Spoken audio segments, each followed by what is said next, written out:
তোমাদের তো আগের পার্টে দেখালামই, আমি এসেছিলাম গুপ্ত বৃন্দাবনে।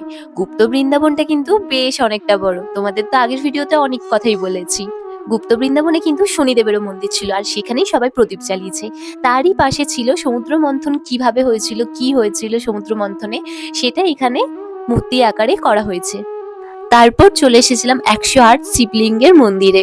চলো পুরো মন্দিরটা তাহলে তোমাদেরকে ঘুরিয়ে দেখাই। আমি কিন্তু এখানে ফার্স্ট টাইম এসেছি।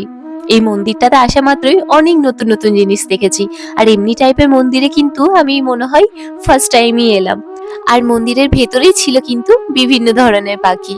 তার উল্টো দিকে ছিল রাম ও সীতার এই মূর্তিটা, যেটা কিন্তু ভীষণ সুন্দর দেখতে লাগছিল।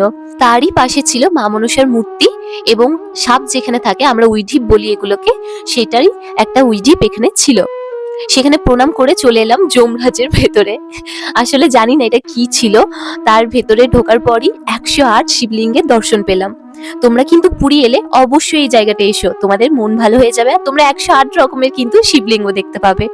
আমার কিন্তু বেশ ভালো লেগেছে জায়গাটা এসে। এখানে 108 রকমের শিবলিঙ্গ ছিল, আর কোনটা কোথাকার শিবলিঙ্গ সেগুলোও কিন্তু এখানে বর্ণনা করা ছিল। ওখান থেকে বেরিয়ে যাওয়ার পরই দেখলাম পাশে কিন্তু রথের চাকা রাখা রয়েছে, তাই সবাই ঘোরাচ্ছিল বলে আমরাও এক পাক ঘুরিয়ে নিয়েছি। রথের চাকাটিকে প্রণাম করে চলে এলাম। পাশে একটা ছোট্ট মতো মন্দির ছিল, যেখানে দেখানো হয়েছে নারায়ণের নাভি থেকে ব্রহ্মদেবের জন্ম। ভিডিওতে যদি কোনো ভুল ত্রুটি বলে থাকি তাহলে ক্ষমা করে দেবেন। আজকে ভিডিওটা এত দূরই, নেক্সট ভিডিওতে দেখা হচ্ছে।